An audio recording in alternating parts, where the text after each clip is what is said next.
Di sebuah kantor mewah, seorang pegawai santri bernama Ardikaya setiap hari hanya terlihat menunduk, mengepel lantai, dan menerima hinaan dari orang yang merasa lebih tinggi darinya. Bahkan Dila, bos kaya yang cantik dan disegani itu, ikut menganggap Ardikaya hanya beban yang selalu dekat dengan masalah. Tapi saat perusahaan mulai goyah, satu persatu rahasia yang selama ini terkubur justru mengarah kepada pemuda sederhana itu.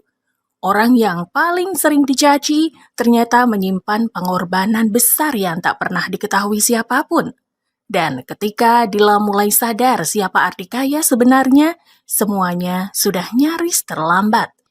Ternyata, sebelum cerita ini dimulai, silahkan tulis di kolom komentar kalian menonton dari kota mana. Jangan lupa tekan tombol like dan subscribe channel ini. Sekarang mari kita mulai ceritanya. Pagi itu kantor milik Dila sudah hidup bahkan sebelum matahari benar-benar naik. Cahaya putih dari jendela besar menimpa lantai mengkilap, meja kayu tertata rapi, kursi-kursi hitam berjajar seperti orang-orang yang sedang menunggu sidang dimulai. Di tempat semewah itu, langkah Ardikaya selalu terdengar paling pelan. Ia datang lebih pagi daripada satpam yang berjaga di lobi. Kemeja putihnya sederhana, lengannya digulung sampai siku, celana hitamnya sudah kusam di bagian lutut, dan peci hitam yang menempel rapi di kepalanya membuat wajahnya tampak teduh. Di tangannya ada ember kecil, kain lap, dan gagang pel yang sudah mulai pudar warnanya. Tak seorang pun menyambut kedatangannya. Seperti biasa, Ardikaya lebih dulu masuk ke musola kecil di ujung lorong. Ia meluruskan sajadah yang terlipat, mengangkat gelas plastik bekas, lalu mengganti air minum yang tinggal separuh. Setelah itu, ia duduk sebentar, menunduk, dan mengusap wajahnya dengan kedua tangan. Matanya sayu. Semalam ia nyaris tidak tidur karena menerima kabar dari kampung bahwa ibunya batuk darah lagi. Namun pagi tetap harus dijalani. Ardikaya berdiri, menarik nafas panjang, lalu mulai bekerja. Di kantor itu ia memang pegawai. Namanya tercatat resmi. Gajinya dibayar setiap bulan. Tapi perlakuan orang-orang kepadanya seringkali lebih rendah daripada benda-benda yang ia bersihkan. Ada yang menyuruh tanpa menoleh. Ada yang melempar map ke atas meja sambil berkata pendek. Ada pula yang sengaja meninggalkan bekas kopi di lantai karena tahu Ardikaya pasti akan membereskannya. Ia jarang membalas, bukan karena tidak punya harga diri, melainkan karena hidup sudah lebih dulu mengajarinya satu hal. Orang miskin yang cepat tersinggung akan lebih cepat kalah. Sekitar pukul 8, suasana kantor berubah tegang. Para staf mulai mondar-mandir karena Dila akan datang. Sejak ayahnya meninggal 6 bulan lalu, Dila memimpin perusahaan sendirian. Namanya dikenal di mana-mana. Muda, cantik, kaya, cerdas, dan sulit didekati. Orang-orang memujinya di depan, tapi diam-diam takut pada dinginnya. Ardikaya sedang mengelap meja panjang di ruang rapat utama saat 2 staf pemasaran masuk dengan wajah panik. "Mana map biru itu?" bentak salah satunya. "Barusan masih ada di sini. Klien datang setengah jam lagi." Keduanya membuka laci, membalik susunan berkas, lalu tiba-tiba menoleh ke Ardikaya yang berdiri di dekat sudut ruangan sambil memegang kain lap basah. "Kamu yang terakhir masuk sini, kan?" Ardikaya mengangkat wajah. "Saya tadi cuma bersihin meja dan lantai." "Jangan bohong, dari tadi cuma kamu yang mondar-mandir." Nada suara itu cukup keras untuk mengundang pegawai lain datang melihat. Dalam beberapa menit, ruang rapat dipenuhi tatapan. Map biru yang berisi draft kerjasama dengan investor besar hilang. Tidak ada yang mencari dengan tenang. Semua seperti menemukan sasaran empuk untuk dituduh. Ardikaya tetap berdiri sambil menunduk. Dadanya mulai sesak, tetapi ia menahan diri.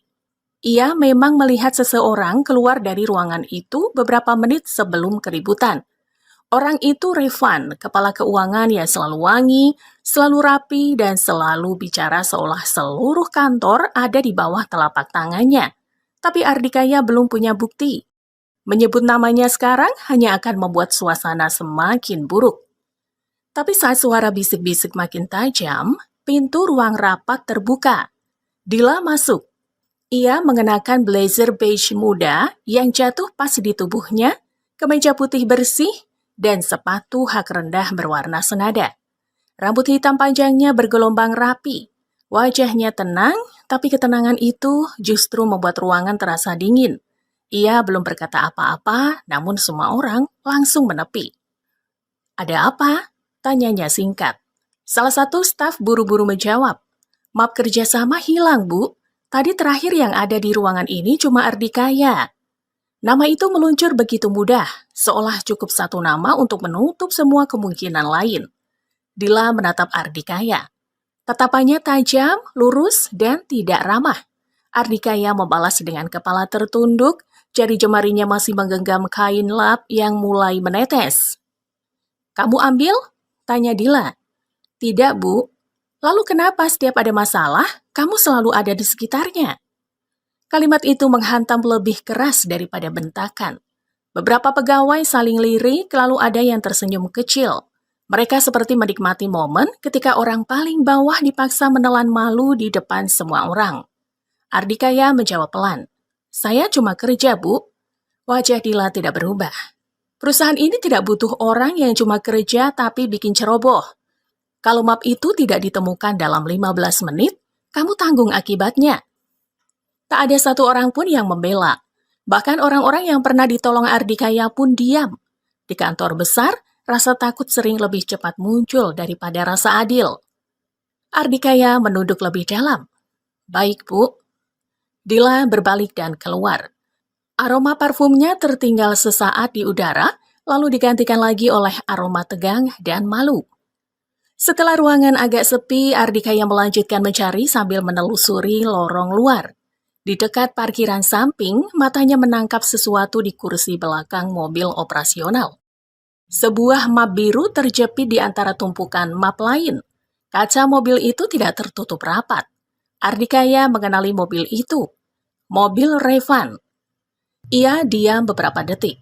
Hatinya panas, tapi wajahnya tetap tenang. Ia bisa saja langsung berteriak. Ia bisa memanggil semua orang. Ia bisa membuat Revan dipermalukan saat itu juga. Namun jika ia salah melangkah, Revan pasti akan membalikkan tuduhan. Orang seperti Ardikaya tidak punya banyak orang yang siap percaya.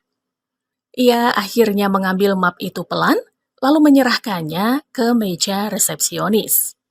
"Tolong bilang tadi ketemu di lorong belakang," ucapnya. Resepsionis itu heran.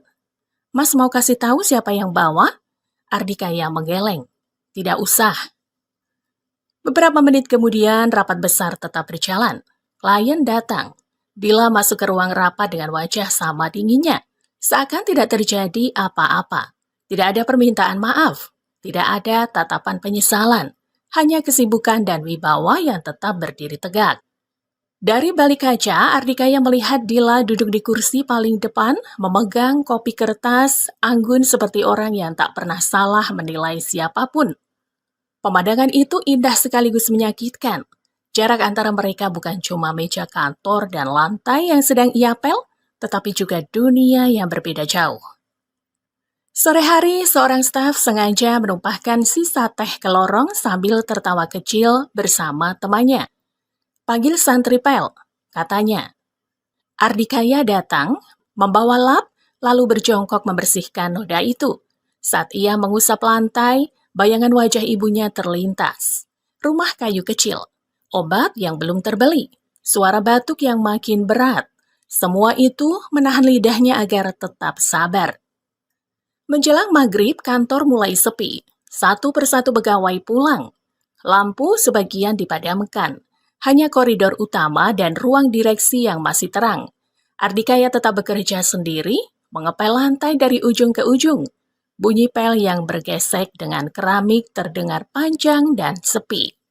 Di saat itulah pintu ruang direksi terbuka. Dila berdiri di ambang pintu, memandangnya tanpa suara. Ardikaya menghentikan gerakan tangannya, lalu menunduk hormat. Lantai di bawahnya masih basah. Ujung kemejanya ikut lembab. Di matanya tidak ada kebencian, hanya letih yang terlalu lama dipaksa diam. Dila memandang beberapa saat, lalu menutup pintu kembali. Ardikaya melanjutkan mengepel. Malam turun perlahan di balik kaca jendela kantor. Di antara pantulan cahaya lampu dan lantai yang licin, tak ada seorang pun yang tahu bahwa pegawai yang baru saja direndahkan itu sedang memikul amanah jauh lebih besar daripada semua orang di gedung itu. Keesokan paginya, Ardikaya kembali datang paling awal. Langit masih pucat, kaca-kaca kantor masih menyimpan dingin malam, dan halaman depan belum ramai oleh mobil para pegawai. Di saat kebanyakan orang masih menikmati kopi di rumah masing-masing, Ardikaya sudah berdiri di depan pintu samping kantor dengan kantong plastik kecil berisi roti murah dan sebotol air. Ia membuka pintu perlahan, lalu langsung menuju musola. Tempat itu selalu jadi ruang pertama yang ia rapikan sebelum menyentuh meja direktur, ruang rapat, atau lantai koridor. Sajadah yang semalam terlipat, ia luruskan lagi. Tempat sandal ia rapikan, rak mukena ia bersihkan dari debu tipis. Setelah itu barulah ia duduk sebentar di pojok, menatap layar ponselnya yang retak di bagian sudut. Ada pesan masuk dari tetangganya di kampung. Ibu semalam sesak lagi, tapi sekarang sudah agak tenang. Jangan terlalu dipikirkan, fokus kerja dulu. Ardikaya membaca pesan itu lama. Kata-kata sederhana itu justru membuat dadanya makin sempit. Ia tahu keadaan ibunya tidak baik-baik saja. Tetangganya sengaja menenangkan agar ia tidak pulang mendadak tanpa ongkos yang cukup. Di dalam dompetnya hanya ada beberapa lembar uang tipis. Gajian masih 9 hari lagi. Ia menutup layar ponsel, mengusap wajah, lalu berdiri. Pagi harus tetap berjalan, meski isi dadanya belum sempat tenang. Satu persatu ruangan mulai ia bersihkan. Meja resepsionis, koridor timur, ruang fotokopi, pantry kecil di dekat tangga, lalu area kerja umum. Di sela-sela pekerjaannya, ia juga memperbaiki engsel laci yang miring, merapikan kabel komputer yang semrawut, dan mengganti galon air tanpa ada yang meminta. Hal-hal kecil seperti itu sudah menjadi bagian dari rutinitasnya. Tidak tertulis dalam tugas, tidak tercatat dalam laporan. Tapi kalau ia tak mengerjakannya, kantor ini akan terasa lebih cepat rusak. Sekitar pukul 7, satpam tua bernama Bapak Harun datang dengan wajah kusut. Matanya sembab, seragamnya kurang rapi, dan langkahnya seperti orang yang semalam tidak tidur. Ardikaya yang sedang menyapu teras menoleh. Bapak belum sarapan? Tanyanya pelan. Pak Harun tersenyum hambar. Tidak sempat. Anak saya demam tinggi dari malam. Tadi subuh dibawa ke klinik, tapi obatnya belum kebeli semua. Ardikaya terdiam sebentar. Lalu ia merogoh saku kemejanya, mengeluarkan amplop kecil yang seharusnya ia simpan untuk kiriman ke kampung dan menyelipkannya ke tangan Pak Harun. Pakai dulu ini. Satpam tua itu langsung menolak. Jangan, Kaya. Kamu juga pasti butuh. Anak kecil lebih dulu, Bapak. Saya masih bisa tahan. Bapak Harun memandangnya dengan mata berkaca-kaca. Ardikaya hanya tersenyum kecil, lalu kembali menyapu, seakan baru saja menyerahkan sesuatu yang tidak berarti besar. Padahal di dalam amplop itu ada hampir seluruh uang pegangannya untuk 1 minggu ke depan. Dari kejauhan, sebuah mobil hitam masuk ke halaman kantor. Dila turun dengan langkah cepat, blazer beige rapi, rambut hitam tergerai lembu di bahu, dan gelas kopi hangat di tangannya. Ia sempat melirik Bapak Harun menyembunyikan amplop ke saku sambil menepuk bahu Ardikaya dengan haru. Dila tidak mendengar apa yang mereka bicarakan, tetapi ada sesuatu dalam wajah dua orang itu yang membuat langkahnya melambat sepersekian detik. Ia menatap Ardikaya lebih lama dari biasanya. Pemuda itu tetap sama, kemeja putih sederhana, peci hitam, wajah teduh yang tampak terlalu tenang untuk ukuran orang yang kemarin dipermalukan di depan ruang rapat. Tak ada sorot benci, tak ada keluhan, hanya kesibukan kecil yang terus bergerak dari satu sudut ke sudut lain. Dila segera mengalihkan mata dan masuk ke lift. Namun sepanjang perjalanan menuju ruangannya, entah kenapa bayangan tangan Ardikaya yang menyerahkan amplop itu tetap mengikuti. Di lantai 3, suasana mulai panas lagi. Bagian administrasi panik karena komputer utama yang berisi jadwal pengiriman mendadak mati total. Monitor gelap, mesin tidak menyala, dan dua staf perempuan mulai bicara dengan nada cemas. Salah satu dari mereka bahkan hampir menangis karena laporan harus dikirim pagi itu juga. "Panggil teknisi," kata seseorang. "Teknisi baru bisa datang siang," jawab yang lain. Keributan kecil itu terdengar sampai lorong. Ardikaya yang sedang membawa dus air mineral berhenti sebentar, lalu mendekat. "Boleh saya lihat?" katanya pelan. Beberapa orang langsung menatap dengan ragu. Seorang staf malah mendengus. "Kamu mau ngapain? Ini komputer, bukan ember pel." Ardikaya tidak tersinggung. Ia hanya menaruh dusnya, lalu berjongkok di bawah meja. Tangannya memeriksa kabel, stop kontak, dan pengatur listrik kecil di dekat kaki meja. Ia menekan satu saklar yang longgar, merapikan sambungan, lalu berdiri. "Coba nyalakan lagi." Staf itu menatap tidak percaya, tetapi tetap menekan tombol. Komputer menyala. Layar berkedip, lalu hidup seperti biasa. Ruangan yang tadinya tegang mendadak sunyi. Ada rasa heran yang aneh di wajah mereka. Ardikaya hanya mengangguk kecil, mengangkat lagi dus air mineralnya, lalu berjalan pergi sebelum sempat dipuji. Kebetulan Dila baru keluar dari ruangannya dan melihat kejadian itu dari balik dinding kaca. "Kamu belajar itu dari mana?" tanyanya ketika Ardikaya lewat di depan pintunya. Ardikaya berhenti. "Sedikit-sedikit dulu pernah lihat orang memperbaiki, Ibu." "Sedikit-sedikit bisa bikin komputer kantor hidup lagi." Ardikaya menunduk. "Kalau rusaknya kecil, kadang masih bisa dicoba." Dila menatapnya tajam, tetapi bukan tatapan marah seperti kemarin. Kali ini lebih mirip tatapan orang yang sedang memeriksa sesuatu yang tidak ia mengerti. "Masuk," katanya. Ardikaya masuk ke ruang kerja Dila dengan langkah hati-hati. Ruangan itu wangi, tenang, dan terlalu rapi. Jendela besar membuat cahaya pagi terasa lembut di meja kayu yang mengkilap. Dila duduk, menaruh kopi, lalu menyilangkan jari di atas meja. "Kamu tahu kenapa saya tetap tidak mudah percaya sama kamu?" Ardikaya diam. Karena orang yang terlalu diam kadang menyimpan sesuatu. Ardikaya mengangkat pandangannya sedikit. Wajah Dila tampak cantik, dingin, dan lelah dalam waktu yang sama. "Saya memang menyimpan banyak hal, Ibu," katanya pelan. "Tapi tidak semua yang disimpan itu buruk." Kalimat itu membuat udara di ruangan mendadak berubah. Tidak tajam, tidak kasar, tapi cukup untuk membuat Dila kehilangan jawaban sejenak. Ardikaya tidak terdengar membela diri. Ia hanya berkata jujur, dan justru kejujuran itu terasa lebih berat. Dila mengalihkan mata ke jendela. "Kalau ada hal aneh di kantor ini, laporkan. Jangan merasa kamu harus jadi orang paling sabar." Ardikaya menunduk. "Baik, Ibu." Ia berbalik dan keluar. Setelah pintu tertutup, Dila menatap kembali ke arah koridor. Dari balik kaca, ia melihat Ardikaya berjalan membawa dus air yang tadi sempat ia letakkan, lalu berhenti untuk membukakan pintu bagi staf lain yang lewat tanpa mengucapkan terima kasih. Di sisi lain gedung, Revan berdiri memandang semua itu dari dekat mesin fotokopi. Bibirnya tipis menyungging senyum yang sulit dibaca. Ia baru saja menerima kabar bahwa salah satu berkas transaksi yang seharusnya lenyap ternyata masih tersimpan di arsip lama. Keberadaan Ardikaya di kantor mulai terasa tidak nyaman baginya. Menjelang siang saat semua orang sibuk dengan pekerjaan masing-masing, Revan masuk ke ruang data dengan kartu akses cadangan.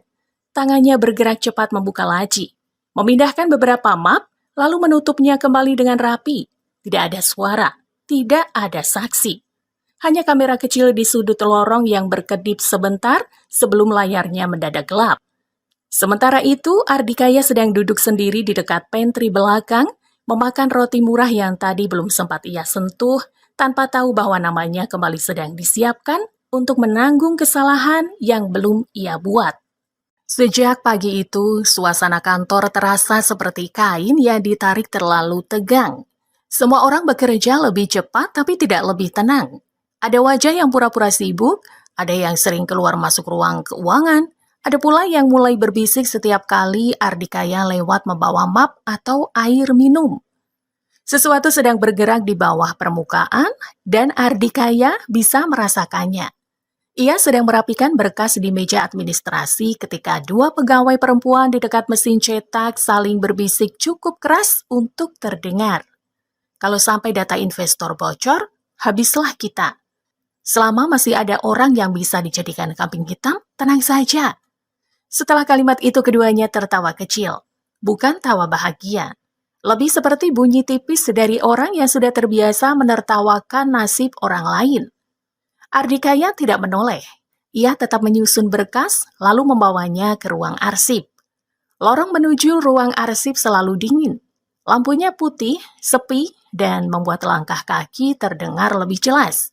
Saat hendak membuka pintu, Ardikaya melihat Revan keluar dari ruang data di ujung lorong. Jasnya rapi, dasinya lurus, senyumnya manis seperti biasa. Kaya, panggilnya santai. Kalau Ibu Dila tanya soal ruang data semalam, bilang kamu lihat lampunya menyala, tapi kamu tidak masuk. Paham kan? Ardikaya menatapnya pelan. Saya memang tidak masuk. Revan mendekat satu langkah. Bagus, berarti jawaban kita sama. Kata kita terasa aneh di telinga Ardikaya. Seolah ada tangan halus yang diam-diam sedang meletakkan lumpur di pundaknya. Namun ia tidak menjawab lagi. Ia hanya membuka pintu arsip dan masuk. Di dalam ruangan itu, bau kertas lama bercampur dengan debu tipis. Ardikaya menaruh berkas, lalu diam sejenak di depan laci besi yang selama ini selalu ia periksa diam-diam. Kunci kecil dari almarhum Pak Dharma masih tersimpan di saku dalamnya. Ia belum membukanya pagi itu. Hatinya sedang terlalu gelisah. Di ruang utama kantor, Dila menerima kabar bahwa ada selisih baru dalam laporan dana operasional. Jumlahnya tidak terlalu besar, tapi cukup untuk membuat dahinya menegang. Belakangan ini angka-angka di perusahaannya terasa seperti pasir yang selalu merembes keluar dari sela tangan. Siapa yang pegang bukti pengeluaran pantry dan kebersihan minggu ini? Tanya Dila. Revan menjawab cepat. Sebagian ada di bagian umum, Bu. Ardikaya yang sering bantu ambil dan antar. Lagi-lagi nama itu meluncur begitu mulus. Dila tidak langsung bicara. Entah kenapa, kali ini ia tidak secepat dulu menelan jawaban Revan. Dalam benaknya masih teringat pagi tadi saat ia melihat Ardikaya menyelipkan amplop pada Bapak Harun. Juga ucapan pelan di ruangannya bahwa tidak semua yang disimpan itu buruk. Beberapa menit kemudian Dila memanggil Ardikaya. Ardikaya masuk dengan tenang, walau dari luar beberapa pasang mata langsung mengintip ingin tahu. Dila mempersilakannya berdiri di depan meja. Kamu pegang bukti pengeluaran minggu ini? Yang dari pantry dan alat kebersihan? Iya, Ibu. Tapi semua saya serahkan ke bagian keuangan kemarin sore. Ke siapa? Ke Pak Revan. Jawaban itu membuat ruangan mendadak sunyi. Revan yang berdiri di samping meja Dila tersenyum tipis. Saya terima beberapa, Bu, tapi tidak lengkap. Ardikaya mengangkat wajah. Lengkap, Pak. Saya hitung 2 kali sebelum saya serahkan. Nada suaranya tetap rendah, namun cukup untuk membuat Dila menoleh. Itu pertama kalinya Ardikaya mengucapkan sesuatu dengan kepastian yang nyaris terdengar seperti membela diri. Jadi sekarang siapa yang tidak jujur? Kata Revan, suaranya lebih tajam. Ardikaya diam sejenak lalu menjawab pelan. Saya cuma menyampaikan yang saya lakukan. Ucapan itu tidak keras tapi membuat Revan kehilangan senyum. Dila memperhatikan keduanya dengan sorot mata yang kian dalam. Ada sesuatu yang tidak selaras. Revan terlalu cepat bicara. Ardikaya terlalu tenang untuk ukuran orang yang sedang terdesak. Belum sempat percakapan berlanjut, dari luar terdengar keributan lain. Seorang staf keuangan panik karena dompetnya hilang. Lagi-lagi kantor seperti menemukan alasan untuk gaduh.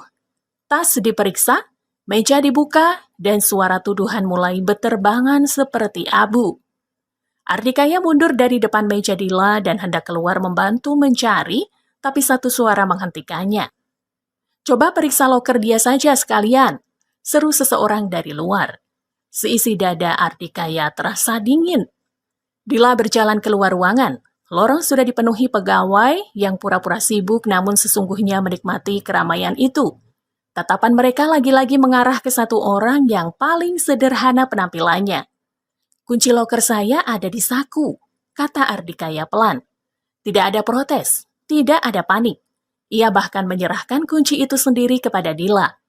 Saat loker dibuka, isinya hanya baju ganti, mushaf kecil, sabun cuci, minyak kayu putih, dan satu amplop coklat yang sudah lecek. Dila mengambil amplop itu. Di dalamnya ada hasil laboratorium atas nama seorang perempuan tua, juga resep obat yang jumlahnya lebih mahal dari sisa gaji Ardikaya bulan lalu.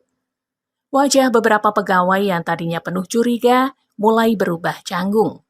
Dompet staf itu akhirnya ditemukan di toilet lantai 2, jatuh di balik ember pembersih. Tidak ada yang meminta maaf.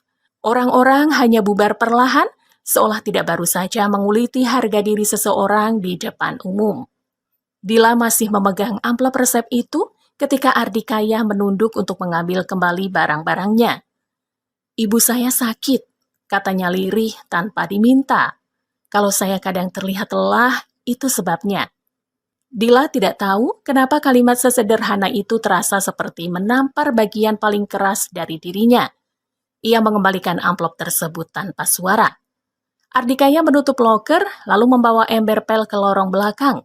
Ia membersihkan jejak air di lantai dengan gerakan yang tetap rapi, seolah hidupnya sendiri tidak baru saja diinjak lagi untuk kesekian kali. Menjelang sore saat kantor sedikit tenang, komputer Dila menerima kiriman anonim. Hanya satu folder tanpa nama, berisi salinan beberapa transaksi lama yang tampak janggal. Tidak ada pesan, tidak ada penjelasan. Hanya deretan angka yang seperti membuka pintu ke sesuatu yang lebih gelap. Dila menatap layar lama sekali. Di saat yang sama, dari ujung lorong kaca, ia melihat Ardikaya sedang membantu staf magang yang tangannya terkena pecahan gelas. Pemuda itu membalut luka kecil itu dengan tisu basah dan plester seadanya, lalu kembali berjalan seperti biasa, membawa pel, lap, dan kesunyian yang tampaknya tak pernah habis. Di balik pintu ruang keuangan, Revan memandangi layar ponselnya dengan rahang mengeras. Folder yang baru masuk ke komputer Dila itu bukan kebetulan. Seseorang mulai menyentuh jejak yang seharusnya tetap terkubur. Dan sejak petang itu, nama Ardikaya tidak lagi sekedar jadi sasaran hinaan. Namanya mulai terasa seperti ancaman bagi orang yang selama ini paling pandai menyembunyikan kotoran di balik meja paling bersih. Sejak folder anonim itu masuk ke komputer Dila, udara di kantor terasa berbeda. Bukan karena semua orang tahu sesuatu sedang terjadi. Justru sebaliknya. Yang berubah adalah keheningan kecil di antara langkah-langkah pegawai, tatapan yang lebih sering saling menghindar, dan Revan yang mendadak terlalu ramah kepada siapapun. Sikap seperti itu justru membuat Ardikaya makin yakin ada tangan yang sedang bekerja lebih cepat dari biasanya untuk menutupi jejak. Pagi itu Ardikaya datang seperti biasa, bahkan sebelum lampu lorong utama dinyalakan penuh. Ia membersihkan musola, menyapu teras belakang, lalu mengangkat 2 kardus tisu ke ruang rapat. Setelah itu, saat kantor masih sepi, ia menyelinap pelan ke lorong arsip. Di ujung lorong ada sebuah pintu tua yang catnya sudah mulai kusam. Ruangan itu dulu milik Pak Dharma, ayah Dila, sebelum dipakai untuk menyimpan dokumen lama yang jarang disentuh siapapun. Ardikaya menoleh ke kanan dan kiri, memastikan tidak ada yang melihat, lalu merogoh saku dalam kemejanya. Sebuah kunci kecil dingin menyentuh ujung jarinya. Tangannya sempat gemetar tipis saat memasukkan kunci ke laci besi yang tersembunyi di balik lemari arsip. Sudah beberapa hari ia menahan diri untuk tidak membukanya. Namun, setelah munculnya folder anonim dan gerak-gerik Revan yang kian mencurigakan, ia tahu waktu diam mungkin tidak akan lama lagi. Laci itu terbuka perlahan. Di dalamnya tersusun beberapa map tipis, buku catatan bersampul coklat, dan satu amplop panjang yang diikat karet. Tidak ada emas, tidak ada uang.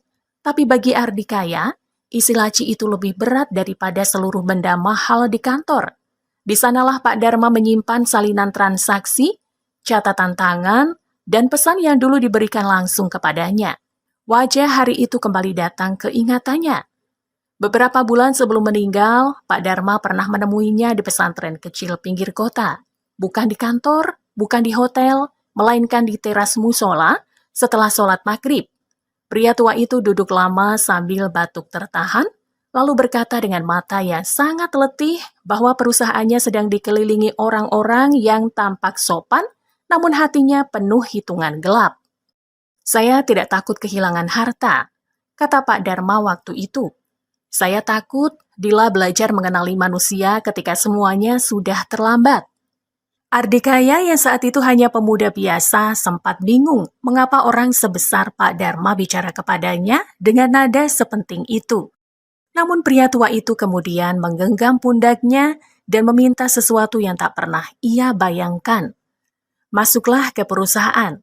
Jangan sebagai orang besar. Jadilah orang kecil yang bisa melihat semuanya." Ardikaya menolak berkali-kali. Ia merasa tidak punya kemampuan, tidak punya nama, dan tidak nyaman hidup di lingkungan kantor besar. Tapi Pak Dharma berkata bahwa orang yang paling jujur sering justru tidak nyaman dengan tempat yang penuh kepura-puraan, dan karena itulah ia dipilih. Sejak hari itu, amanah itu menempel di dada Ardikaya seperti batu yang tidak bisa diletakkan. Ia menutup kembali buku catatan itu saat mendengar langkah kaki dari luar lorong. Dengan cepat ia merapikan isi laci, menguncinya lagi, lalu mengangkat kardus arsip kosong seolah memang sedang bekerja biasa. Beberapa detik kemudian, Dila muncul dari arah tangga darurat. Ia tampak kaget melihat Ardikaya di sana. "Kamu sedang apa di lorong ini sepagi ini?" Ardikaya menunduk. "Merapikan arsip lama, Bu. Ada beberapa map jatuh." Tatapan Dila tertahan di wajahnya beberapa saat. Ia seperti ingin bertanya lebih jauh, tapi sesuatu menahannya. Sejak kejadian resep obat di loker, sikapnya memang tak lagi setajam dulu. Dingin itu masih ada, tapi tidak lagi lurus. Ada retak kecil di dalamnya, dan Ardikaya bisa merasakannya. "Setelah ini ke ruang rapat," kata Dila. "Investor datang siang. Saya tidak mau ada yang berantakan." "Baik, Bu." Dila melangkah pergi. Namun sebelum hilang di tikungan lorong, ia sempat menoleh sebentar ke arah laci tersembunyi yang tidak mungkin ia ketahui. Tatapan itu pendek, tapi cukup membuat Ardikaya sadar bahwa waktu untuk menyimpan semua rahasia ini mungkin semakin sempit. Menjelang siang, kantor kembali dipenuhi kesibukan. Meja rapat dibersihkan, gelas disusun, proyektor dinyalakan. Ardikaya mondar-mandir tanpa banyak suara, membereskan semuanya. Di tengah pekerjaan itu, ponselnya bergetar. Pesan dari kampung masuk lagi. "Ibu semalam pingsan, sekarang sudah sadar tapi lemah sekali."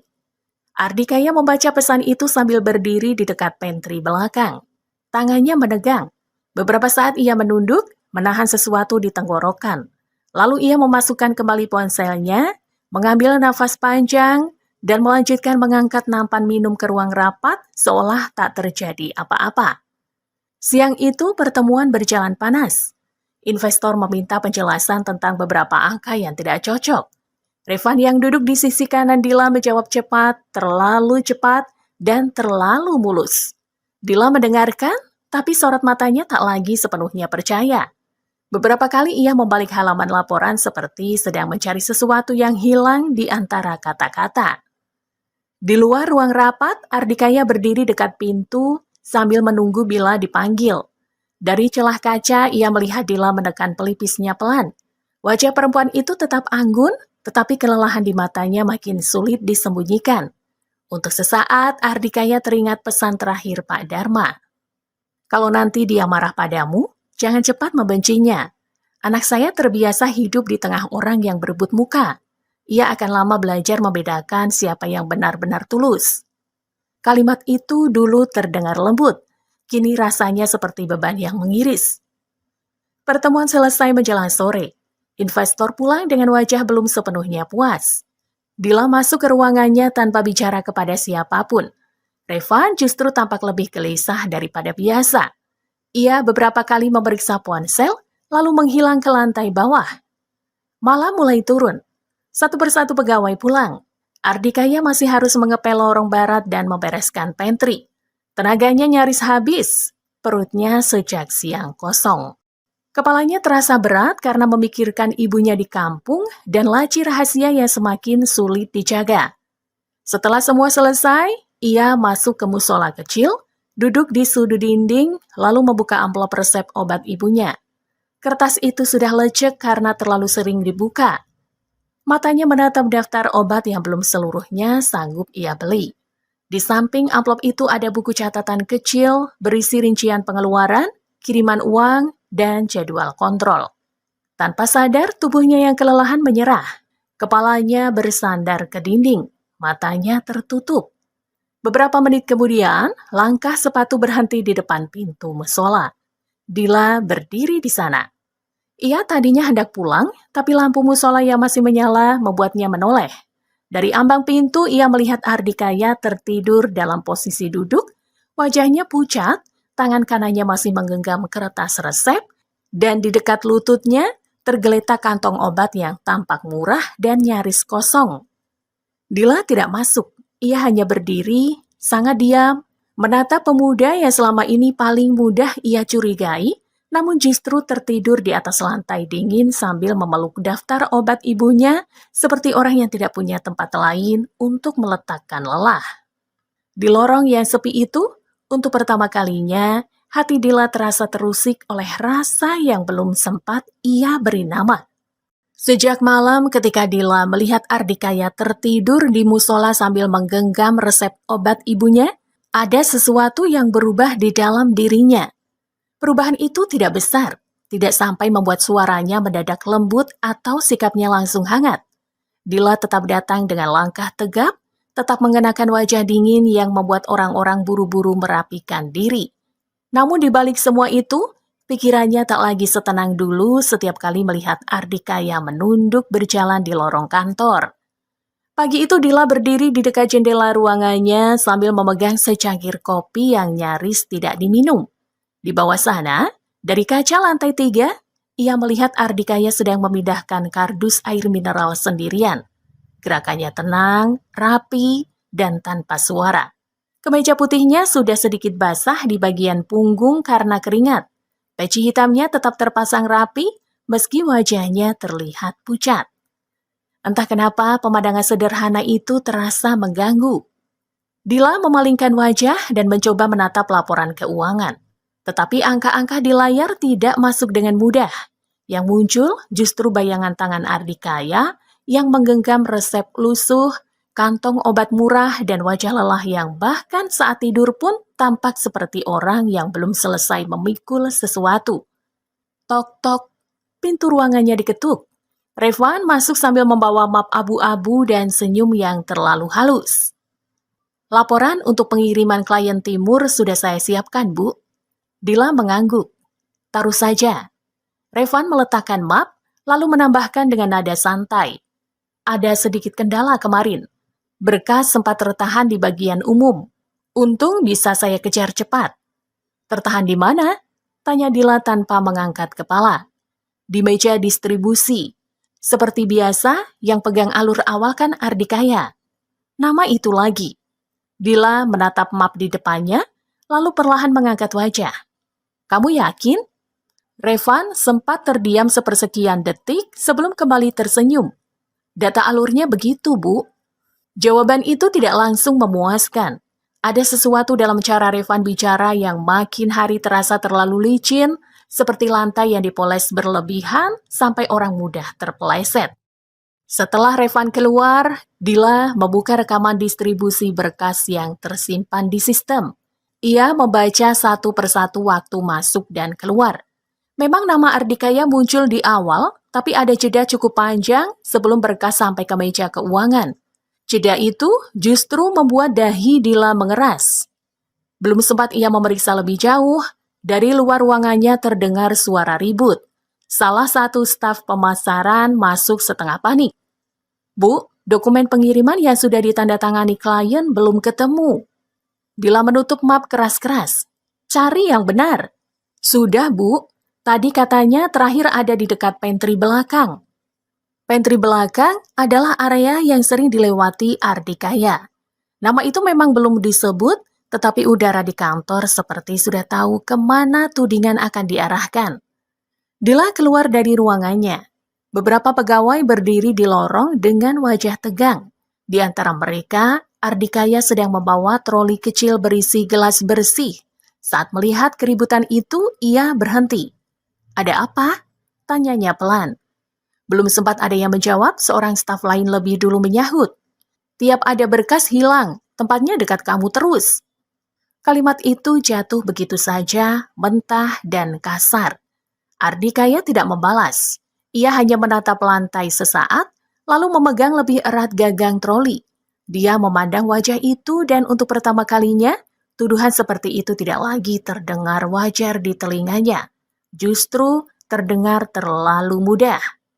"Semua meja periksa lagi," kata Dila tegas. "Jangan ada yang asal bicara." Orang-orang terdiam.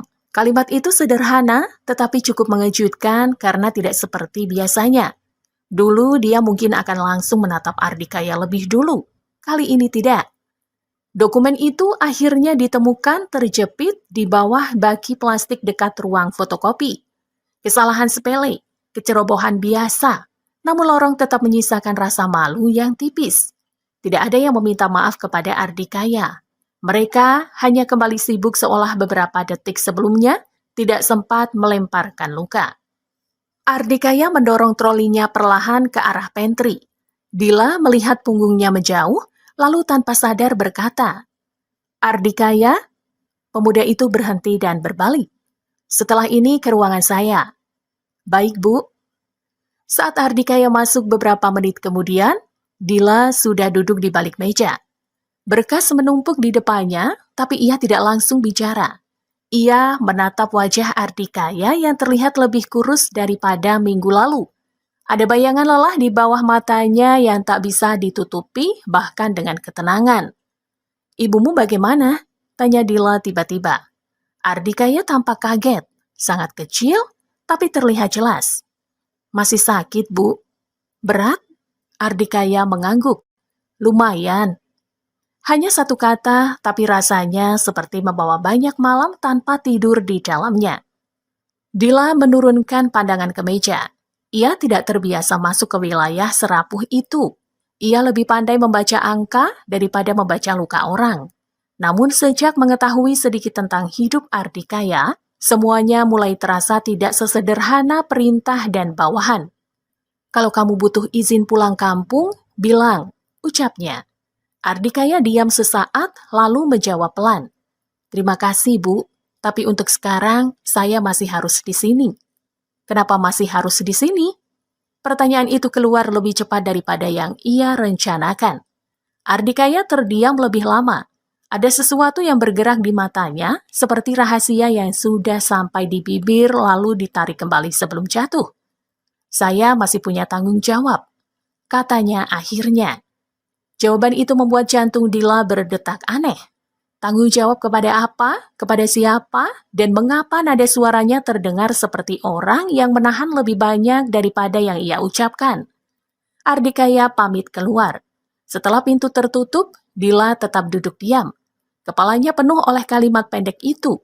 Ia lalu membuka laci meja ayahnya yang beberapa hari lalu belum sempat ia periksa tuntas. Di antara map lama dan kartu nama Usang, ada secarik catatan tulisan tangan almarhum Pak Dharma. Jaga yang paling sunyi. Orang yang tidak pandai mencari tempat di depan, biasanya justru paling setia berdiri di belakang. Dila membaca kalimat itu berkali-kali. Tangannya terasa dingin. Sore menjelang, saat sebagian pegawai mulai lelah, seorang staf perempuan dari bagian administrasi menangis diam-diam di dekat tangga darurat. Ardikaya yang kebetulan lewat berhenti dan bertanya pelan. Perempuan itu bilang anaknya terancam tidak bisa ikut ujian karena uang sekolahnya menunggak. Ardikaya tidak banyak bicara. Ia hanya membuka dompetnya yang tipis, mengeluarkan beberapa lembar uang terakhir, lalu menyelipkannya ke tangan perempuan itu. "Pakai dulu. Tapi kamu sendiri? Saya masih bisa cari cara."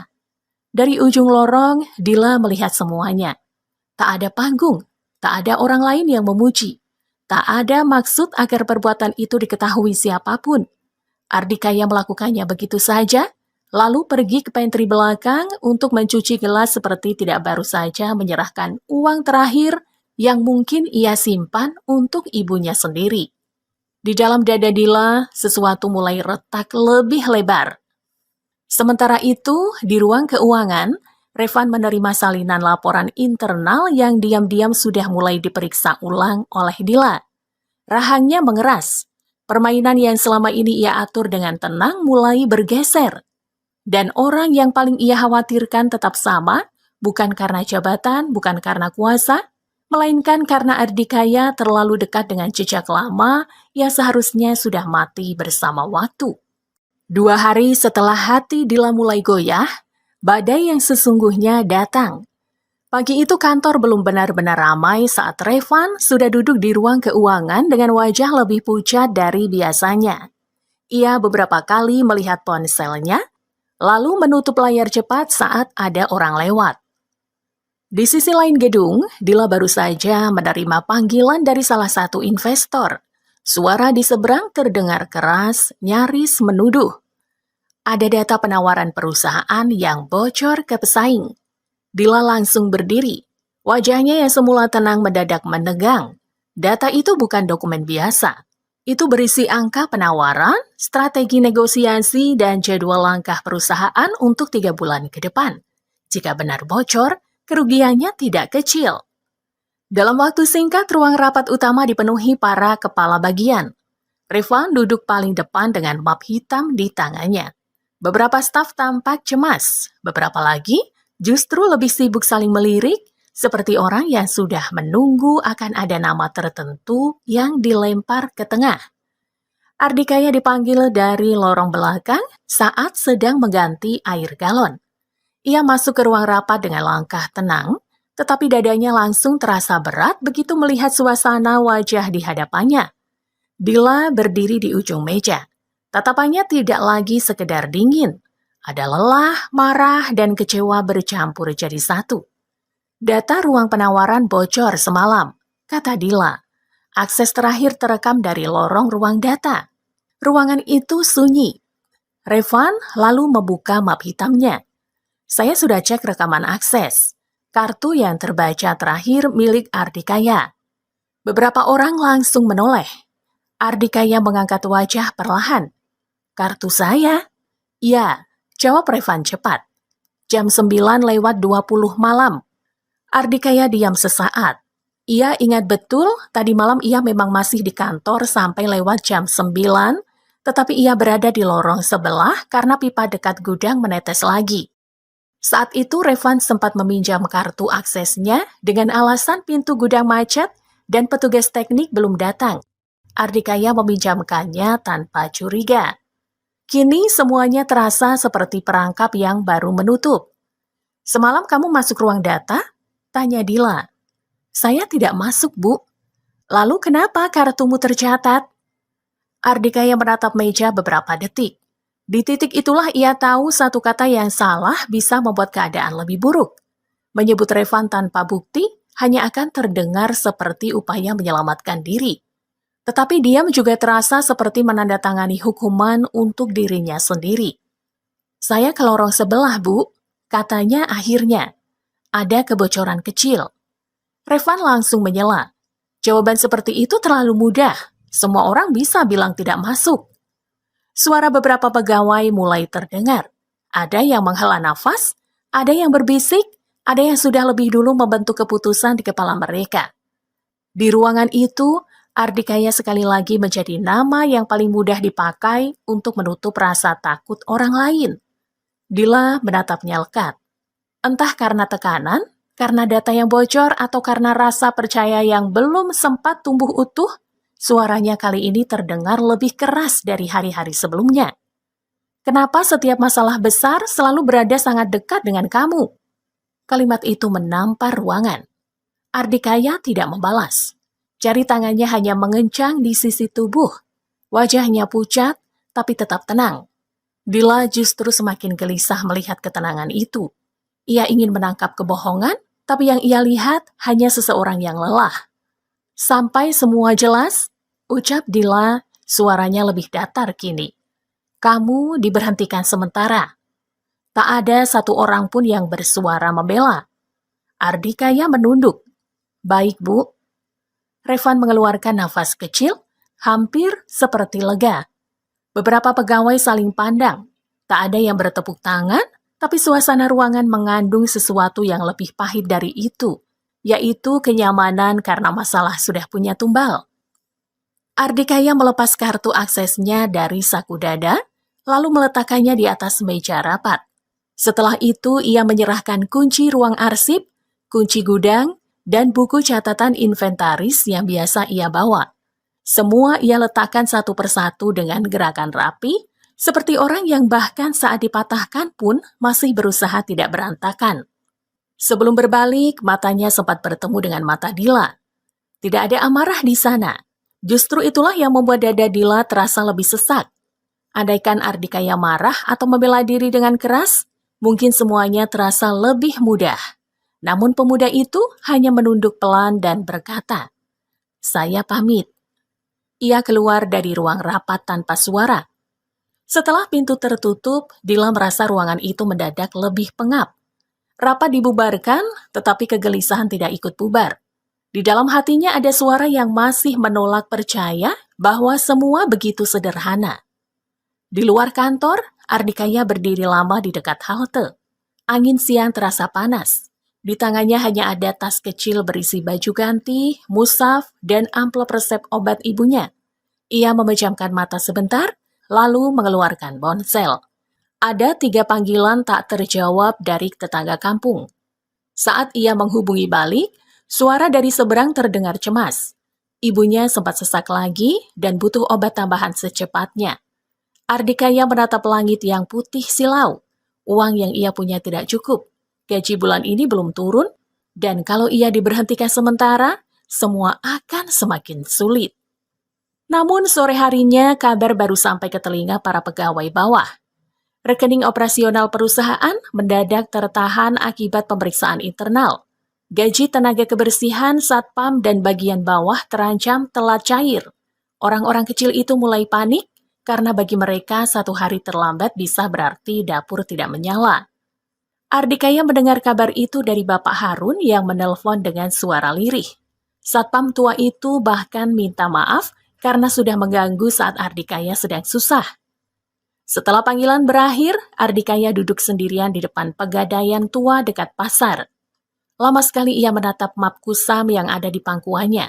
Di dalamnya tersimpan surat tanah kecil milik ibunya, satu-satunya peninggalan yang belum pernah mereka sentuh.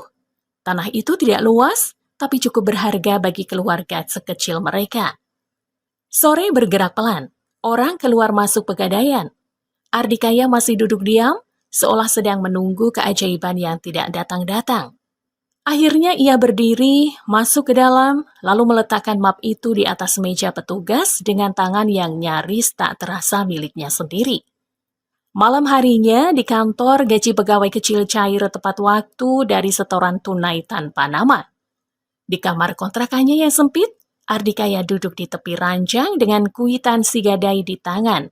Lampu kuning redup menggantung di atas kepalanya. Di sudut ruangan ada ember, sapu, dan tas kecil yang belum dibuka. Ia menatap lembar kwitansi itu lama sekali, lalu menunduk sampai dahinya hampir menyentuh kedua lututnya. Di waktu yang sama, Dila masih sendirian di ruang kerja, memandangi kartu akses Ardikaya yang tertinggal di atas mejanya. Sementara perasaan bersalah yang belum punya bentuk mulai tumbuh seperti luka yang pelan-pelan sadar bahwa ia sedang dibuka dari dalam. Pagi setelah ia diberhentikan sementara, Ardikaya tidak datang ke kantor. Tidak ada langkah pelan di lorong timur. Tidak ada suara ember kecil digeser di dekat pantry. Tidak ada sajadah musola yang sudah lebih dulu lurus sebelum pegawai lain datang. Gedung itu tetap berdiri megah, tetap berpendingin, tetap penuh meja dan kaca bening, tapi entah mengapa terasa seperti kehilangan satu bunyi kecil yang selama ini tidak pernah dianggap penting.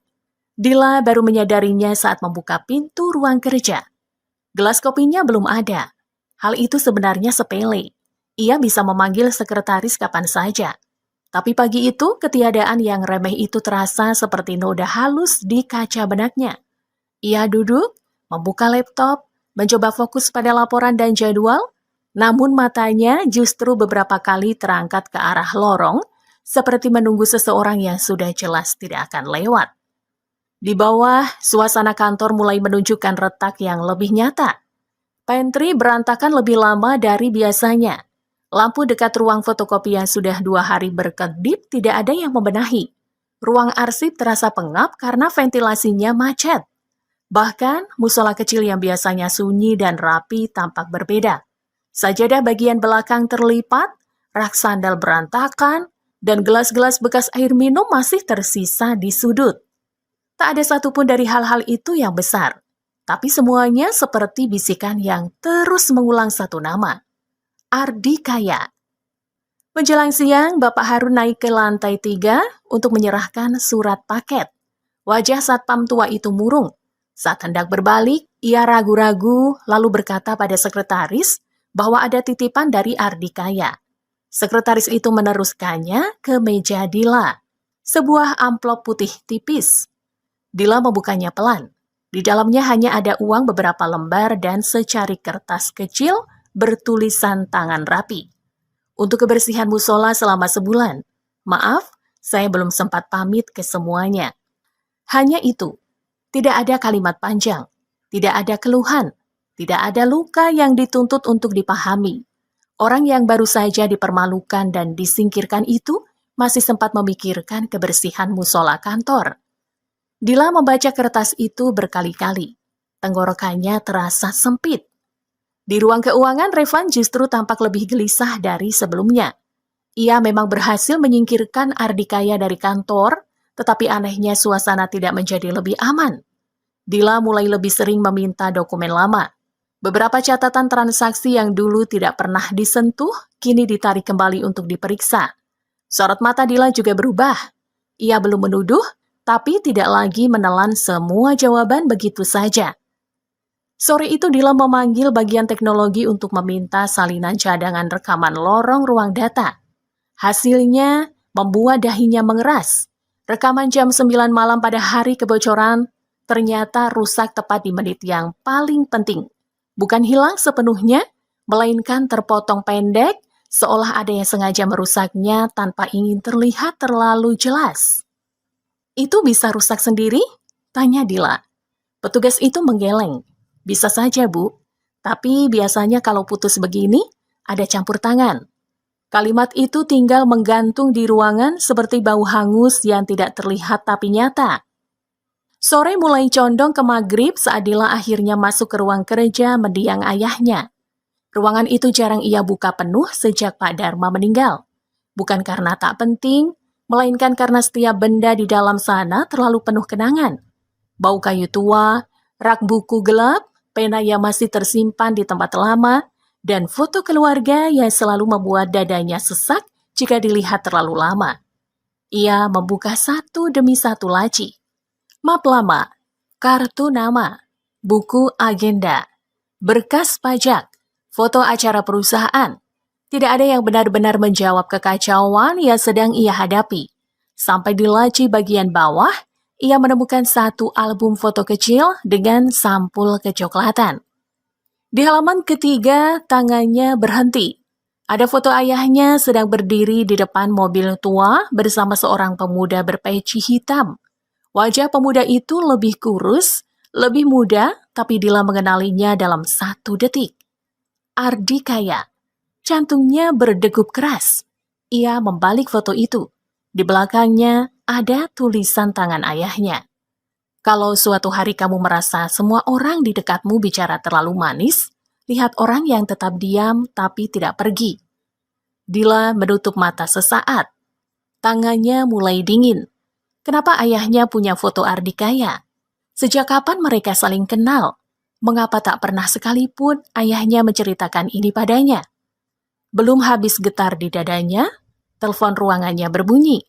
Sekretaris memberitahu ada seorang notaris lama keluarga datang tanpa janji, membawa berkas penting atas nama almarhum Pak Dharma. Dila langsung meminta orang itu masuk. Notaris itu sudah tua, rambutnya hampir seluruhnya putih, dan cara bicaranya sangat hati-hati. Ia menyerahkan map coklat yang disegel rapi. "Ini pesan lama, Nona Dila," katanya. "Almarhum berpesan berkas ini hanya dibuka bila perusahaan masuk masa genting, dan Nona mulai sulit membedakan siapa yang tulus dan siapa yang memakai topeng." Dila menatap segel itu lama. Tangannya gemetar saat membukanya. Di dalam map ada surat pribadi, salinan beberapa transaksi, dan satu nama yang membuat nafasnya tercekat sebelum sempat membaca tuntas. Ardi Kaya. Nama itu tertulis di halaman pertama, jelas, resmi, dan terlalu nyata untuk dianggap kebetulan. Dila mulai membaca surat ayahnya. Setiap kalimat terasa seperti palu yang memukul pelan, namun tepat di bagian paling rapuh dalam dirinya. Tentang perusahaan yang dikelilingi orang licik, tentang kepercayaan yang tidak bisa diletakkan pada jabatan tinggi, tentang seorang anak muda yang diminta masuk dari bawah agar bisa melihat semuanya tanpa dicurigai. Tentang Ardi Kaya. Saat matanya turun ke bagian berikutnya, bibir Dila mulai gemetar. Ia tidak sadar air mata sudah jatuh lebih dulu ke atas kertas. Di luar jendela, langit berubah gelap. Di terminal kecil pinggir kota, Ardi Kaya duduk sendirian di kursi plastik dengan tas kecil di pangkuannya. Ia baru saja membeli tiket bus malam ke kampung dengan sisa uang yang nyaris habis.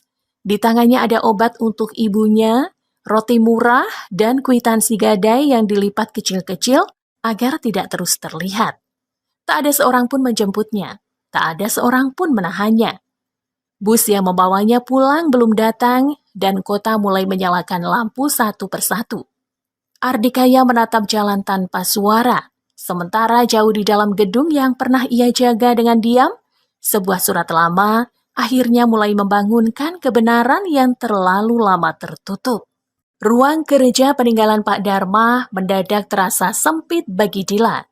Padahal ruangan itu luas, sunyi, dan dipenuhi rak kayu mahal yang dulu selalu membuatnya merasa aman saat masih kecil.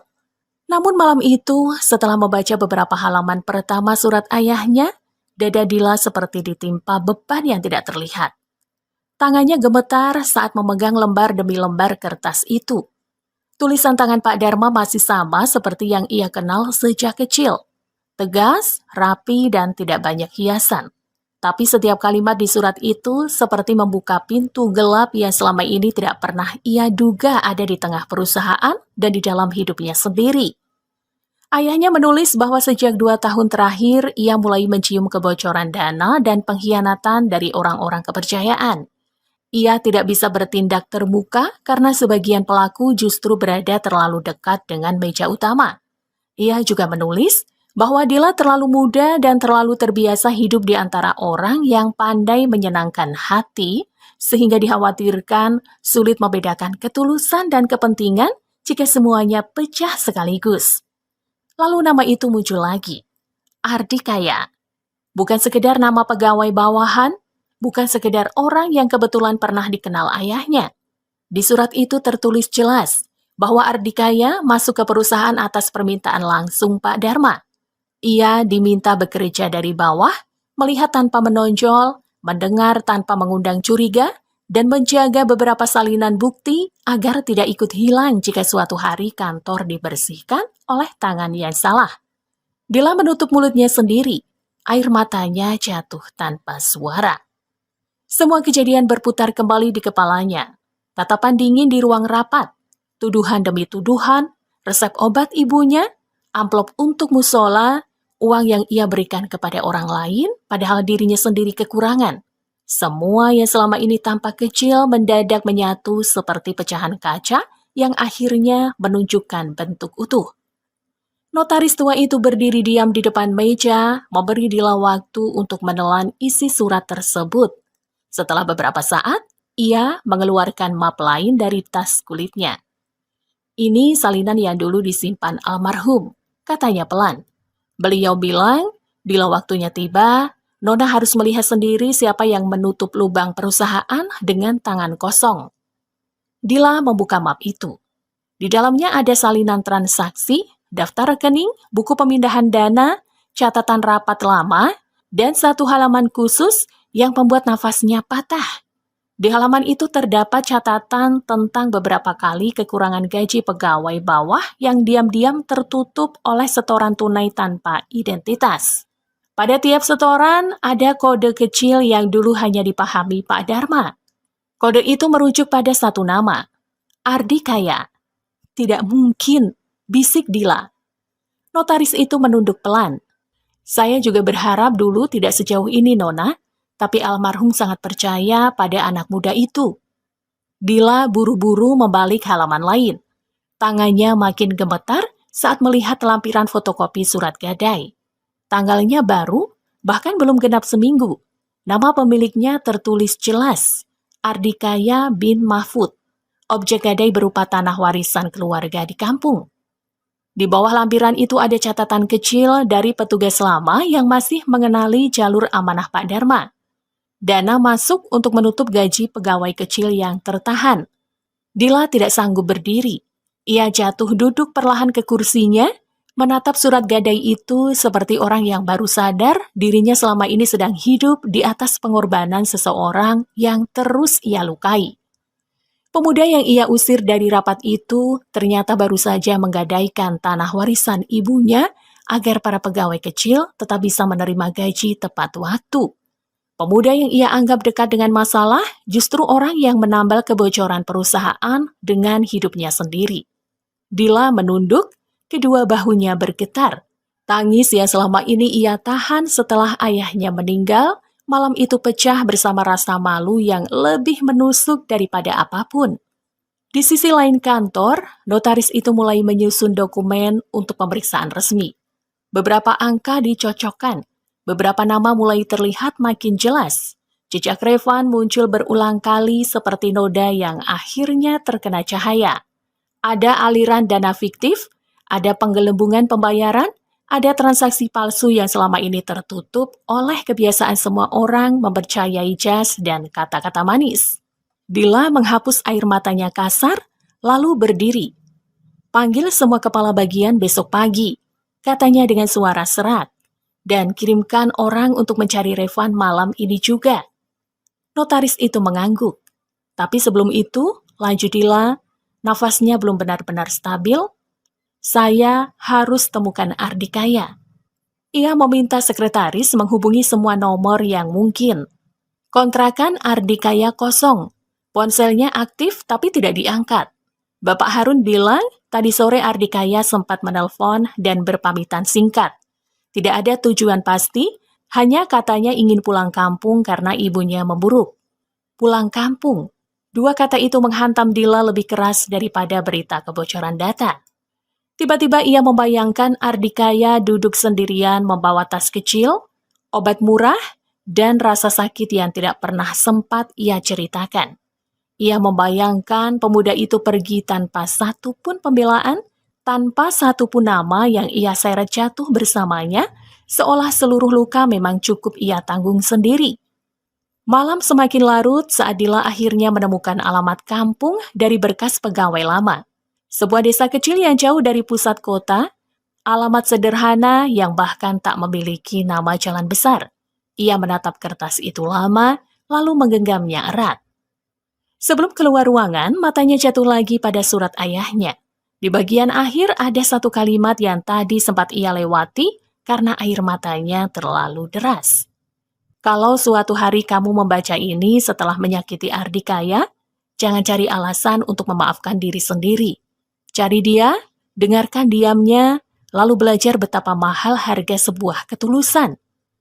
Dila menutup surat itu dengan tangan gemetar. Wajah anggunnya kini basah, matanya merah, dan seluruh kebanggaannya terasa runtuh seperti gedung yang pondasinya selama ini berdiri di atas salah paham. Di terminal kecil pinggir kota, bus malam akhirnya datang. Ardikaya berdiri, mengangkat tas kecilnya, lalu melangkah naik tanpa menoleh lagi ke belakang.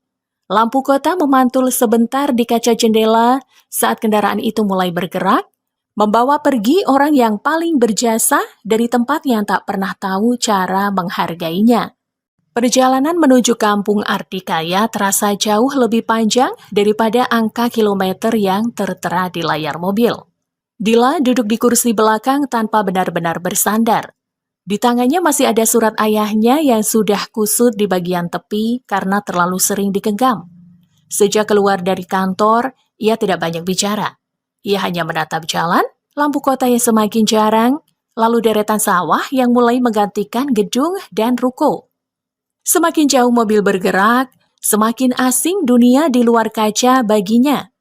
Jalanan menyempit, aspal mulai berganti tambalan. Warung kecil berdiri di sudut tikungan dengan lampu kuning remang.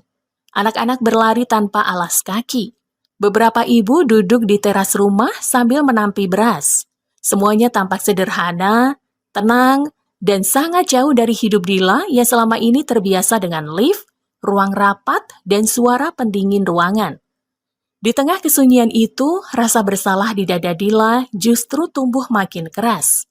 Ia membayangkan Ardikaya menjalani perjalanan pulang yang sama dengan tubuh lelah, tas kecil, obat murah, dan hati yang sudah remuk oleh penghinaan darinya.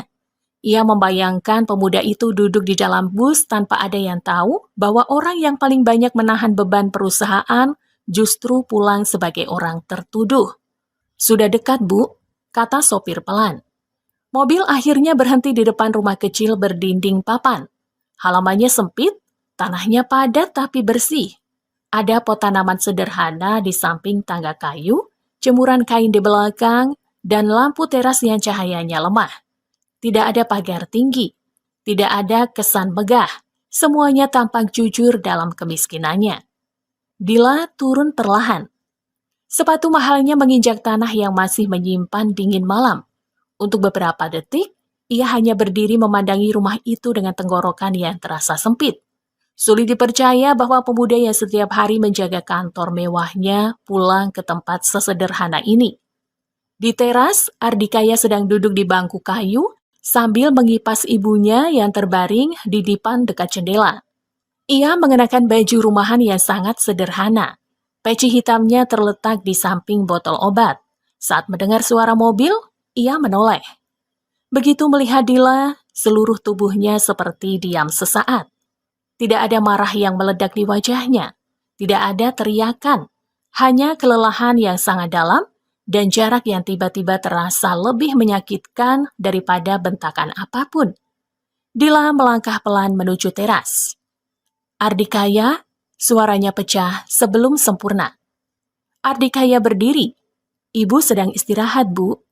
Kalimat itu sopan, tapi dinginnya halus dan jelas. Bukan karena benci, melainkan dingin orang yang sudah terlalu letih untuk membuka luka di depan orang yang pernah melukainya. Dia mengangguk kecil. "Aku datang bukan sebagai bosmu." Ardikaya tidak menjawab. Di dalam rumah, ibunya yang kurus dan pucat membuka mata. Wajah perempuan tua itu lembut, meski sakit telah menggerus banyak warna dari pipinya. Saat melihat Dila, ia berusaha bangun, tapi Dila buru-buru mendekat dan menahan bahunya. "Jangan bangun, Bu. Tolong tetap istirahat." Ibu Ardikaya tersenyum lemah. "Mbak Dila ya?" Dila tercekat. Ia tidak menyangka namanya dikenal begitu hangat di rumah yang belum pernah ia datangi ini. Ruangan itu kecil sekali. Satu lemari tua, satu meja pendek, rak plastik berisi obat. Di sudut ada kipas angin rusak yang disandarkan ke dinding. Dila melihat tumpukan kwitansi pengobatan, beberapa amplop transfer, dan satu map coklat yang tepinya sudah aus. Di atas meja ada nasi dingin yang belum disentuh. Semua benda di rumah itu bicara lebih jujur daripada semua laporan di kantornya. "Ibu tahu saya?" tanya Dila pelan. Perempuan tua itu mengangguk. "Dari dulu." Kalimat itu membuat Dila menoleh cepat ke arah Ardikaya. Namun pemuda itu justru menunduk seakan sudah tahu percakapan ini tak lagi bisa ditahan. Ibu Ardikaya menarik nafas pelan, lalu berkata dengan suara tipis, "Ayahmu orang baik. Sebelum meninggal, beliau datang ke sini, duduk di kursi itu." Ia menunjuk bangku kayu dekat jendela. "Beliau bilang Dila keras, tapi hatinya tidak jahat. Beliau takut anaknya dikelilingi orang yang salah. Dila menahan nafas. Lalu beliau minta Kaya masuk ke perusahaan. Bukan untuk cari jabatan, untuk jaga. Kata terakhir itu jatuh begitu pelan, tetapi menghancurkan apapun yang tersisa dari pertahanan Dila. Air matanya langsung turun. Ardikaya memejamkan mata sesaat. Ia tampak ingin menghentikan ibunya bicara, tapi tidak tega. Perempuan tua itu sudah terlalu lama menyimpan semuanya, sama seperti anaknya. Ayah Kaya dulu pernah menolong Pak Dharma waktu kecelakaan di jalan pegunungan. Lanjut ibunya. Mobil ayahmu masuk jurang kecil. Orang-orang takut mendekat karena hujan deras. Ayah Kaya yang turun duluan. Beliau selamatkan ayahmu, tapi setelah itu sakitnya sendiri makin parah. Tidak lama kemudian, beliau meninggal. Dila seperti kehilangan pijakan. Jadi bukan hanya amanah perusahaan, bukan hanya kepercayaan kerja. Di balik semua itu, ada utang nyawa, ada sejarah lama, ada pengorbanan yang bahkan tak pernah ia dengar dari mulut ayahnya sendiri. Kenapa kamu tidak pernah bilang apapun? Dila menoleh ke Ardikaya dengan suara bergetar. Ardikaya menjawab lirih. Karena saya ke sana bukan untuk ditolong balik. Jawaban itu sederhana, namun mengenai Dila lebih tajam dari semua bukti yang ia baca malam tadi. Dila menutup wajahnya sebentar. Tangisnya pecah tanpa bisa ditahan. Selama ini ia merasa paling terluka setelah kematian ayahnya, paling berat menanggung perusahaan, paling sendirian di tengah orang-orang yang tak bisa dipercaya. Tapi di rumah kecil itu, untuk pertama kalinya ia melihat seseorang yang memikul beban jauh lebih diam, jauh lebih tulus, dan jauh lebih sepi. Aku minta maaf, katanya akhirnya menatap Ardikaya dengan mata basah.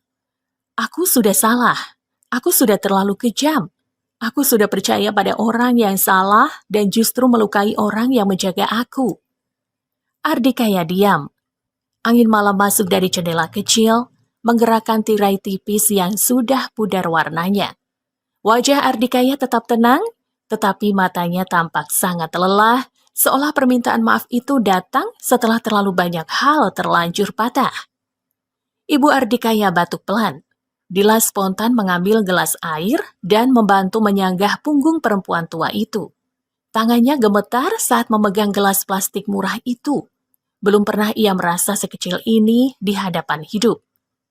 Setelah ibunya kembali berbaring, Dila melihat satu berkas menonjol dari bawah map obat. Ia menariknya sedikit dan menemukan salinan surat gadai tanah yang sama seperti yang ia lihat di kantor. Nama Ardikaya tertulis jelas. Dila menatap kertas itu, lalu menatap Ardikaya. Kamu benar-benar menggadaikan tanah ibumu untuk bayar gaji mereka. Ardikaya menurunkan pandangan. Mereka pegawai kecil, Bu. Kalau gaji telat, anak istrinya yang kena. Kalimat itu membuat tangis Dila pecah lagi. Di kantor, banyak orang bicara tentang loyalitas. Banyak orang memamerkan kerja keras. Tapi di rumah kecil ini, di depan lelaki yang bahkan tak punya cukup uang untuk menjaga warisan ibunya, Dila akhirnya melihat bentuk paling sunyi dari ketulusan. Malam semakin dalam. Suara jangkrik terdengar dari halaman. Lampu teras memantulkan bayangan mereka ke dinding papan yang tipis. Dila berdiri perlahan, menyeka air matanya, lalu menggenggam surat ayahnya lebih erat. Besok semuanya aku buka di kantor, katanya serak. Nama kamu harus bersih. Revan harus jatuh. Semua orang harus tahu siapa yang sebenarnya paling berjasa. Ardikaya tidak menjawab. Ia hanya menatap ibunya yang terbaring, lalu melangkah ke jendela untuk menutupnya sedikit karena angin mulai terlalu dingin. Di rumah kecil itu, Dila berdiri dengan dada penuh sesak, menatap punggung pemuda yang dulu ia anggap hanya pegawai biasa, lalu sadar bahwa tidak semua kehilangan datang saat seseorang mati. Kadang, kehilangan dimulai saat hati terlambat memahami nilai seseorang, tepat ketika orang itu sudah terlalu letih untuk kembali seperti semula. Pagi itu aula kantor penuh jauh sebelum jam kerja dimulai. Tidak ada yang tertawa di pantry. Tidak ada yang bergosip santai di dekat lift. Semua orang datang dengan wajah tegang, seolah gedung itu sedang menahan nafas. Berita bahwa Dila memanggil seluruh pegawai sudah menyebar sejak malam, dan desas-desus tentang Revan membuat suasana seperti langit yang sebentar lagi pecah hujan. Di depan ruangan, Dila berdiri dengan blazer gelap dan wajah yang jauh lebih pucat dari biasanya. Di tangannya ada map coklat berisi surat ayahnya, salinan bukti transaksi, rekaman, dan lembar yang semalaman membuat matanya tak sempat terpejam. Ia tidak lagi tampak seperti bos muda yang hanya mengandalkan wibawa. Pagi itu ia terlihat seperti seseorang yang sedang menyeret hatinya sendiri ke depan orang banyak untuk diadili. Revan datang sedikit terlambat. Ia masih mengenakan jas rapi dan wajah berusaha tampak tenang, tetapi kegugupan di matanya tidak bisa disembunyikan. Begitu melihat dua orang pemeriksa internal berdiri di sisi aula, langkahnya sempat goyah. Dila tidak menunggu lama. Dengan suara datar namun berat, ia membuka rapat itu di hadapan semua pegawai. Satu persatu bukti dibentangkan, aliran dana palsu, tanda tangan yang dipalsukan, rekaman akses yang dimanipulasi, setoran tanpa identitas yang ternyata berasal dari jalan gelap yang sama sekali berbeda dari yang selama ini diduga semua orang. Setiap kalimat yang keluar dari mulut Dila membuat ruangan makin sunyi. Saat nama Revan disebut sebagai orang yang selama ini menyelewengkan dana perusahaan dan merekayasa kebocoran data untuk menjatuhkan orang lain, beberapa pegawai langsung menunduk. Ada yang kaget, ada yang malu, ada yang pucat karena sadar mereka dulu ikut menyiram hinaan ke orang yang sama. Revan mencoba bicara. Ia bilang semua itu salah paham. Ia bilang ada orang lain yang sengaja menanam bukti. Ia bahkan sempat menyebut nama Ardikaya, namun kali ini suaranya justru terdengar putus-putus seperti benang tipis yang tidak lagi kuat menahan beban. Dila menatapnya lurus. "Cukup," katanya. Satu kata itu dingin, tapi kali ini bukan dingin yang salah arah. Bukan kepada orang yang lemah, melainkan kepada orang yang selama ini bersembunyi di balik kerapian. Petugas selalu membawa Revan keluar dari aula. Tidak ada satu orang pun yang bergerak menolongnya.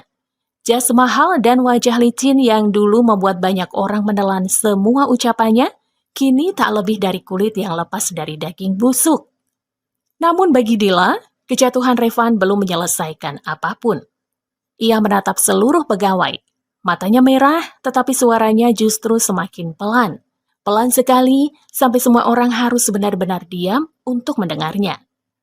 Masih ada satu hal yang lebih penting daripada membongkar pengkhianatan, ucapnya, yaitu mengakui bahwa saya sudah menyakiti orang yang paling berjasa di tempat ini. Ruangan seperti kehilangan udara.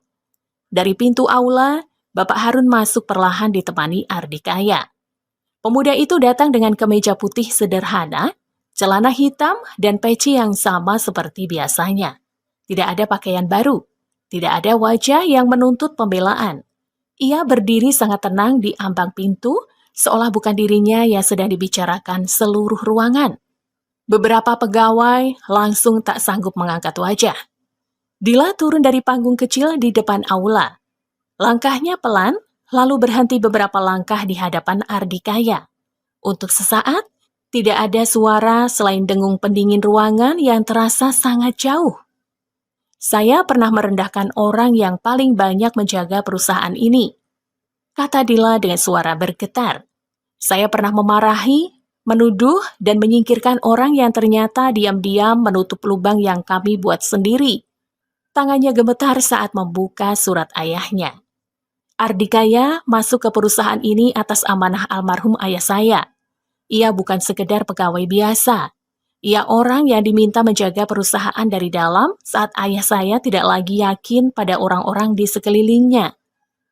Isak tipis mulai terdengar dari belakang. Dila melanjutkan lebih pelan lagi. Gaji pegawai bawah yang pernah nyaris tertahan dibayar dari hasil tanah warisan keluarganya. Bukti kecurangan yang menyelamatkan perusahaan ini disimpan olehnya. Dan ketika ia difitnah, ia pergi tanpa menjatuhkan siapapun. Kalimat terakhir itu menghantam seluruh ruangan. Dila menatap Ardikaya, lalu melakukan sesuatu yang tak pernah dibayangkan seorang pun di kantor itu. Ia membungkuk di hadapan semua pegawai. Bukan membungkuk sedikit, benar-benar menundukkan dirinya. Saya minta maaf. Beberapa pegawai menangis. Seorang staf perempuan yang dulu pernah menerima uang dari Ardikaya untuk sekolah anaknya menutup wajahnya sendiri. Orang-orang yang dulu menyebutnya santri pel, orang yang menuduh loker, orang yang paling cepat percaya pada fitnah, kini berdiri di ruangan yang sama sambil menanggung malu yang menetes perlahan seperti air dari atap bocor. Ardikaya tidak segera menjawab. Ia hanya menatap Dila yang masih menunduk, lalu berkata pelan, "Ibu tidak perlu serendah itu." Dila mengangkat wajah. Air matanya jatuh lagi. Justru saya masih belum cukup rendah setelah semua yang saya lakukan. Tak lama kemudian, Dila mengumumkan bahwa seluruh nama Ardikaya dipulihkan. Ia mengangkatnya menjadi orang kepercayaan langsung untuk membantu membenahi perusahaan. Ruang kerja baru sudah disiapkan. Jabatan baru juga. Gaji besar. Fasilitas penuh. Semua pegawai mendengar itu sebagai bentuk yang layak setelah semua yang terjadi. Namun Ardikaya menatap surat keputusan itu, lalu menggeleng pelan. "Saya tidak butuh kursi besar, Bu." Ruangan kembali sunyi. "Saya cuma ingin orang kecil di kantor ini jangan lagi dipermalukan semudah itu. Jangan lagi ada yang lapar karena salah orang lain. Jangan lagi musola jadi tempat paling rapi hanya kalau ada tamu. Jangan lagi pekerjaan yang sunyi dianggap tidak berarti." Tidak ada kalimat tinggi, tidak ada bahasa indah yang dibuat-buat, hanya kata-kata sederhana yang justru terasa lebih berat daripada seluruh jabatan yang ditawarkan. Dila memegang surat keputusan itu erat-erat, lalu menurunkannya perlahan. Ia paham, Ardikaya tidak sedang menolak kehormatan. Ia sedang menjaga agar keadilan tidak berhenti di satu nama. Beberapa minggu kemudian, kantor itu benar-benar berubah. Bagian keuangan dibenahi, jalur laporan dibuka lebih jujur, gaji pegawai bawah diprioritaskan, musola direnovasi, ruang istirahat pegawai diperbaiki. Tidak ada lagi suara bentakan yang bebas meluncur hanya karena merasa punya kuasa. Tidak ada lagi orang yang bisa seenaknya melempar salah ke pundak yang paling diam.